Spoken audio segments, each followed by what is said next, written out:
सर्वप्रथम मी आदरणीय आपले पंतप्रधान नरेंद्र मोदीजी आणि आपल्या देशाच्या अर्थमंत्री श्रीमती निर्मला सीतारामजी या दोघांचेही मनापासून या ठिकाणी आभार व्यक्त करतो। त्यांना धन्यवाद देतो की त्यांनी या 2025-26च्या बजेटमध्ये मोठ्या प्रमाणामध्ये आरोग्य सुविधा निर्माण करण्यासाठी, लोकांना चांगलं आरोग्य प्रदान करण्यासाठी आणि जे काही दुर्धर रोग आहेत त्याच्यावरही स्वस्तामध्ये इलाज आणि उपचार करण्यासाठी फार मोठ्या घोषणा आजच्या या अर्थसंकल्पामध्ये केलेल्या आहेत। यावेळच्या अर्थसंकल्पामध्ये आमच्या आरोग्य विभागाला जवळपास 99,858 कोटी रुपये बजेट यावेळेस ते मिळालेलं आहे। त्याच्यामध्ये त्यांनी आपण जसं सांगितलं की 36 जीवनरक्षक ज्या औषधे आहेत त्यांना जवळपास संपूर्णपणे त्या ठिकाणी करमुक्त केलेलं आहे।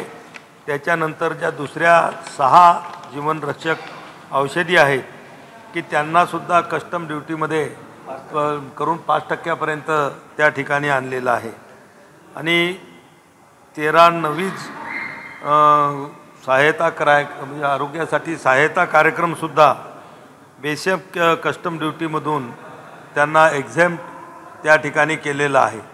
आणि ह्या सगळ्या उपाययोजना करत असतानाच पुढच्या 3 वर्षामध्ये सर्व जिल्हा रुग्णालयामध्ये डे केअर कॅन्सर सेंटर उघडण्यात येणार आहेत की जे आमचे ग्रामीण भागातील गोरगरीब कुटुंबातील कॅन्सरचे मरीज असतात की त्यांना आपल्या जिल्ह्यामध्येच किंवा गावाच्या जवळच त्यांना उपचार करण्याची त्या ठिकाणी संधी मिळेल।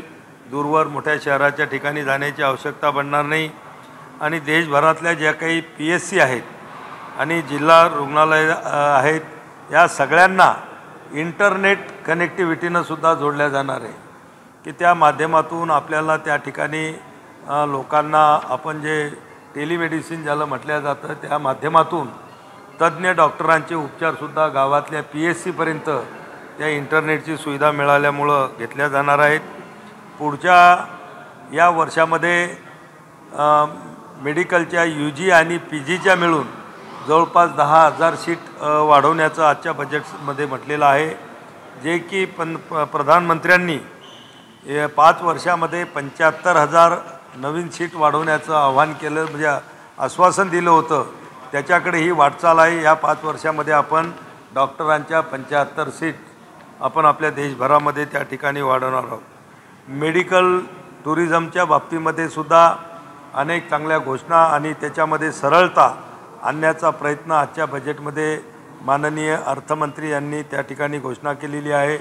मग ते आमचे बाहेरून येणारा आयुष विजा असेल, मेडिकल विजा असेल की बाहेरच्या देशातल्या लोकांनासुद्धा उपचाराच्या माध्यमातून आपल्या देशामध्ये बोलवण्याचा एक तो आहे।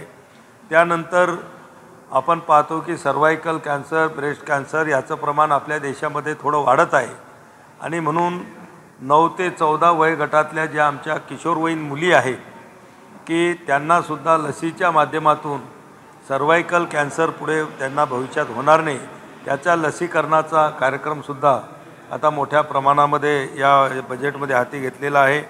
अशा अनेक याच्या बाबतीमधल्या योजना त्यांनी केलेल्या आहेत। आयुषच्या बी बजेटमध्ये जवळपास 10% त्या ठिकाणी वाढ केलेली आहे। जवळपास 4,000 कोटी रुपयापर्यंत आयुषचं बजेट की जे 13-14च्या तुलनेमध्ये जवळपास 14-15 पटीनं त्या ठिकाणी वाढलेलं आहे। अशा अनेक चांगल्या योजना आरोग्याच्या संदर्भामध्ये आपल्या सरकारनं आणलेली आहे। एक मुद्दा आहे की इन्शुरन्ससाठी 100% FDIला परवानगी देण्यात आली आहे विमा काढण्यासाठी। तर सरकार इन्फ्रास्ट्रक्चरच्या आरोग्यावरती खर्च करते का इन्शुरन्स काढायचं खाजगी दवाखान्यामध्ये जाऊन उपचार घ्यायचे याकडे भर देत आहे? नाही, हे बघा की याच्यामधले असे अनेक काही आजार आणि उपचार आहेत की त्याच्यावरचा येणारा खर्च हा सर्वसामान्य माणसाला परवडणारा नाही। आणि म्हणून आपल्यालाही एखादा दुर्धर आजार झाला तर त्या माध्यमातून चांगलं आरोग्यसेवा किंवा आरोग्य उपचार आपल्याला त्या ठिकाणी घेता आले पाहिजेत। त्यासाठी ह्या विमा कंपन्याला त्यांनी दिलेलं आहे। पण ह्या विमा कंपन्या फक्त आरोग्याच्या क्षेत्रात काम करतील असं नाही आहे, तर कृषी क्षेत्रामध्ये सुद्धा आता विमा कंपन्याचं झालेलं आहे। इतरही क्षेत्रामध्ये त्या कंपन्याला त्यांनी वाव दिलेला आहे। एक सर हे आहे की हे सांगितलं जातं खास करून विरोधकांकडून की महाराष्ट्रासाठी स्पेसिफिक काही आलं नाही आहे. पहिली गोष्ट, बजेटमध्ये जेव्हा अनाऊन्समेंट होत होती तेव्हा बिहार बिहार बिहार ऐकू आलं, कारण की तिथे निवडणूक आहे आणि लोकसभा आणि महाराष्ट्राच्या विधानसभा होत्या तेव्हा थोडंसंच काहीतरी प्रपोर्शन दिलं गेलं, अदरवाईज महाराष्ट्राच्या पॉकेटमध्ये काही नव्हतं. नाही, हे पहा, कुठल्याही राज्याचं नाव ज्यावेळेस एखाद्या योजनेमध्ये येते तर एखादी विशिष्ट प्रकारची नवीन योजना वेगळ्या प्रकारची ज्या राज्याला शासनानं जाहीर केली तर त्या राज्याचं नाव त्या बजेटमध्ये घेतलं जातं. पण आज तुम्ही पाहत असाल, आता हेल्थच्या बाबतीमध्ये सांगतो, जवळपास 1,00,000 कोटीचं बजेट आहे. मग ते काय फक्त बिहारला जाणार आहे का? ते सर्व पॅन इंडिया, सर्व देशभरांसाठी ते आहेत. आणि आजचं जे बजेट आहे ते देशाचं बजेट होतं. आणि म्हणून काही राज्यांना ज्या ठिकाणी ज्या गोष्टीची कमतरता असेल किंवा ज्या राज्यामध्ये ज्या गोष्टीची आवश्यकता असतील तशा प्रकारचे प्रपोजल तिथल्या राज्यांनी केंद्र सरकारकडे मागणी केलेली असेल तर त्या सोयीनुसार ते देण्याचा प्रयत्न या बजेटमधून झालेला आहे. निश्चितच या बजेटच्या माध्यमातून महाराष्ट्रासाठी सुद्धा होणारे, आज तुम्ही पाहिलं असाल, शेतकऱ्यांसाठी सुद्धा कृषी विभागाच्या अनेक चांगल्या घोषणा त्या ठिकाणी झाल्या की आपण पाहत होतो तूर असेल, हरभरा, उडीद, मूग यांची संपूर्ण खरेदी करण्याची हमी आजच्या बजेटमध्ये त्या ठिकाणी घेण्यात आलेली आहे. जे आपले 100 जिल्हे आहेत देशातले की ज्याच्यामध्ये शेतीमालाची कमी उत्पादन होतं, असे ते सर्व जिल्हे हे करून त्या जिल्ह्यामध्ये विशेष कृषीचे कार्यक्रम राबवून त्या ठिकाणच्या शेतकऱ्याची कृषी उत्पादकता वाढवण्याचं सुद्धा आजच्या अर्थसंकल्पामध्ये जाहीर करण्यात आलेलं आहे. गोडाऊन त्या ठिकाणी बांधल्या जातील. म्हणजे अशा अनेक शेतकऱ्यांसाठी सुद्धा चांगल्या योजना आहेत. जलजीवन मिशनची मुदतवाढसुद्धा आता 2028पर्यंत करण्यात आलेली आहे की ज्या माध्यमातून नळाद्वारे सगळ्या घरांपर्यंत लोकांना स्वच्छ पिण्याचं पाणी देण्याच्या आपल्या पंतप्रधानांनी जी घोषणा केली होती त्याच्याकडं ती पूर्तता करण्यासाठी पुन्हा त्याला 2028पर्यंतची मुदतवाढ. म्हणजे अशा ग्रामीण भाग असेल, शेतकरी असेल, आरोग्याच्या बाबतीमध्ये असेल आणि प्रत्येक विभागासाठीच अतिशय चांगल्या प्रकारच्या दूरदृष्टी ठेवून आणि आपला देश हा जो आता विकसित राष्ट्राच्या दृष्टीनं वाटचाल करत आहे त्या दृष्टिकोनाला समोर ठेवून या आजचं हे बजेट आपल्या संसदेमध्ये त्या ठिकाणी सादर करण्यात आले. कोविड-19 नंतर लोकांवरती वेगवेगळे आजार पाहायला मिळत आहेत, काहींना अटॅक येत आहेत. नागरिक आहेत त्यांनासुद्धा ॲडिशनल 5 लाखापर्यंतचे उपचार मोफत करण्याचं सुद्धा घोषणा आणि त्याची अंमलबजावणी सुरू झालेली आहे. अनेक राज्यांनीसुद्धा त्यांच्या लोकांना आरोग्य सुविधा देण्यासाठी, उपचार करण्यासाठी आपापल्या राज्याच्या वेगळ्या योजनासुद्धा त्या ठिकाणी आणलेल्या आहेत. आणि निश्चितच या माध्यमातून लाखो लोक या सगळ्या योजनांचा फायदा त्या ठिकाणी घेताना दिसतात. आयुष्यमान भारत योजनेसाठी महाराष्ट्रामध्ये किती लोकांना आतापर्यंत लाभ मिळालेला आहे, किती लोक त्याचा लाभ घेत आहेत, याची काही आकडेवारी आहे का? आकडेवारी तर परफेक्ट नाही आहे माझ्याजवळ, पण ही गोष्ट खरी आहे की महाराष्ट्रामध्ये आयुष्यमान कार्डाचं वाटप जेवढं टार्गेट दिलेलं होतं त्याच्यापेक्षा थोडं कमी आहे. आणि ज्यावेळेस त्याची मी स्वतः रिव्ह्यू मीटिंग घेतली, तसे निर्देश दिले. थोडी टेक्निकल अडचण त्याच्यामध्ये अशी आहे की रेशन कार्डवरचा जो डाटा आहे आणि याच्या आयुष्यमान कार्डावर करत असताना तो जुळत नाही आहे. मी उदाहरण सांगायचं झालं तर रेशन कार्डमध्ये बऱ्याच लोकांची नावं सिंगल लिहिलेली आहे. म्हणजे त्याचं नाव लिहिलं पण वडिलाचं नाव पुढं लिहिलं नाही, वडिलाचं लिहिलं असेल तर आडनाव खालच्या जे काही त्या कुटुंबातले घटक असतात त्यांचं लिहिलेलं नाही आणि म्हणून तो डाटा जुळत नाही. पण ते जुळवण्याचं काम त्या ठिकाणी आम्ही सुरू NICला आणि आपल्या अन्न व नागरी पुरवठा जो काही मंत्रालय आहे आपलं महाराष्ट्राचं, त्यांच्या अधिकाऱ्यांनासुद्धा सूचना दिलेल्या आहेत की संयुक्त बैठका घेऊन हे सगळे डाटा जुळून जास्तीत जास्त आयुष्यमान कार्ड का जेवढं टार्गेट आपल्या महाराष्ट्राला आहे तेवढं पूर्ण करण्याचं काम लवकरात लवकर करावं. मुंबईमध्ये एम्सची मागणी केली रवींद्र वायकर यांनी, ती पूर्ण होऊ शकते का? या संदर्भात तुम्ही काही राज्यातील आरोग्य खात्याचं आणि तुमची अशी काही बैठक लागू शकतात का? कारण राज्याची परिस्थिती आणि आपल्या तुमच्या मदतीने काही राज्याला मदत होईल का?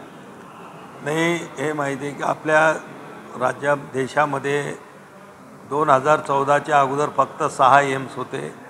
2014च्या नंतर आदरणीय नरेंद्र मोदी जे आपले पंतप्रधान आहेत त्यांच्या सूचनेनुसार आज 22 एम्स आपल्या देशामध्ये झालेले आहेत. आणि पुन्हा आणखीनही जे काही राज्य आता सध्या प्रत्येक राज्याला ॲव्हरेजमध्ये 1-1 दिलेले आहेत. अपवादात्मक 1-2 राज्य असे आहेत की तिथं 2 एम्स दिलेले आहेत, पण बाकी सर्व राज्यांना एम्स देण्याचं त्या ठिकाणी प्रधानमंत्र्यांनी घोषित केलेलं आहे आणि निश्चितही काळानुरूप आणखी जशी गरज भासेल त्या दृष्टिकोनातून महाराष्ट्र एक मोठं राज्य आहे म्हणून त्या ठिकाणी दुसरं एक एम्स असलं पाहिजे याची निश्चितच आम्हीसुद्धा त्याचा पाठपुरावा करू. एवढंच नाही तर पंतप्रधानांनी जे all India institute of Ayurveda आहे ते सुद्धा या 5 वर्षामध्ये 10 नवीन काढण्याचं त्यांनी घोषित केलेलं आहे. ते इन्स्टिट्यूटसुद्धा त्यातलं एक आपल्या महाराष्ट्रामध्ये त्या ठिकाणी व्हावं यासाठी सुद्धा आमचे प्रयत्न सुरू आहेत. शेवटचा प्रश्न, बुलढाण्यामध्ये जी केस गळती आहे त्या संदर्भात टीम आली, त्यांनी सॅम्पल घेतले, त्यांचा काही अहवाल तुमच्याकडे आला आहे का? काही बातम्या बरोबर. की अहवाल आला आहे? नाही, नक्की सत्यता काय? अहवाल त्यांचा जवळपास पूर्ण झालेला आहे. आजच मी त्यांच्याशी बोललो. त्यांचं म्हणणं आहे की अपडेट करून मी संध्याकाळपर्यंत तुम्हाला तो अहवाल देतो. पण त्याच्यामध्ये जे कारण त्यांनी जे काढलेलं आहे, जे ICMRच्या टीमने रिसर्च केलं की सेलियम नावाचा जो घटक आहे तो त्यांच्या शरीरामध्ये प्रमाणापेक्षा जास्त त्या ठिकाणी आढळलेला आहे आणि त्यांनी जे काही सॅम्पल घेतले होते तर त्याच्यामध्ये काही खाद्यपदार्थाच्या माध्यमातून बहुतेक त्यांनी जे सॅम्पल घेतले तर त्यांना काही रेशनच्या गव्हामध्ये सेलियमचं प्रमाण, काही ठिकाणी, सर्वच गव्हांमध्ये ते प्रमाण नव्हतं पण काही ठिकाणी काही बोऱ्यामध्ये सॅम्पल काढले. त्यांनी 4 सॅम्पल काढले होते. त्यातल्या 3 सॅम्पलमध्ये त्यांना सेलियम जास्त आढळलं, एकामध्ये आढळलं नाही. काही लोकांच्या घरातल्या खाण्याचे बी सुद्धा सॅम्पल घेऊन त्यांनी तपासले तर काही लोकांच्या घरामधल्या गव्हामध्ये ते सेलियम जास्त प्रमाणापेक्षा जास्त आढळलं नाही पण 1-2 कुटुंबामधल्या याच्यामध्ये ते आढळलं आणि त्याच्यामुळं केस गळती होऊ शकते. पण आता जवळपास बुलढाण्यामध्ये हे प्रकरण बऱ्यापैकी आटोक्यात आलेलं आहे. ज्या लोकांची केस गळती झालेली होती त्यांना नवीन केस उगवायलासुद्धा सुरुवात झालेली आहे. आम्ही आयुषची टीम त्या ठिकाणी पाठवली होती. आयुर्वेद, होमिओपॅथी आणि युनानी यांनीसुद्धा आपले आयुर्वेदिक उपचार त्या ठिकाणी लोकांवर केलेले आहेत. त्याचेसुद्धा परिणाम लोकांना चांगले दिसून आलेले आहेत किंवा आता पुढच्या लोकांमध्ये जे केस गळतीचं जे पेशंट निघत होते सुरुवातीच्या काळामध्ये ते सुद्धा आता मोठ्या प्रमाणामध्ये कमी झाले. पाण्यासंदर्भात प्रश्न उपस्थित झाला होता. पाण्याचा आणि केस गळतीचा काही संबंध नाही. ICMRच्या रिपोर्टनं स्पष्ट केलेलं आहे की पाण्याचा आणि केस गळतीचा कुठलाही संबंध नाही. त्या शरीरामध्ये सेलियम नावाचा घटक वाढल्यामुळंच केस गळतीसारखं होऊ शकतं आणि ज्या लोकांच्या याच्यामध्ये ते सेलियम वाढलेलं होतं त्यांच्या ब्लडचे सॅम्पल घेतले की ज्याचं ॲव्हरेज प्रमाण काही 300पर्यंत पाहिजेत होतं तर ते 1500पर्यंत काही लोकांच्या शरीरामध्ये आढळलं आणि त्याच्यामुळं ते केस गळतीचे प्रकार. बाकी इतर जिल्ह्यामध्ये असं काही प्रकार घडला आहे का? ICMRचा अहवालानंतर तुम्ही बाकी जिल्ह्यामध्ये पण त्याचे नमुने टेस्ट घेणार आहात का? कारण नाही, अशा केसेस कुठेच नाही आलेल्या आहे. फक्त शेगाव तालुका, खामगाव तालुका तो बॉर्डरलाच लागून असल्यामुळं आणि नांदुरा तालुका तिथल्याच एक 10-11 गावामध्ये ह्या केसेस, काही कुटुंबामध्ये, असे काही गावाच्या गावाला लागण झालेली नव्हती. त्या गावातल्या काही कुटुंबांमध्येच ही लागण झालेली होती किंवा त्यांची केस गळती झालेली होती. पण आता पुन्हा नव्यानं त्या लोकांना चांगले केस यायला लागले. धन्यवाद.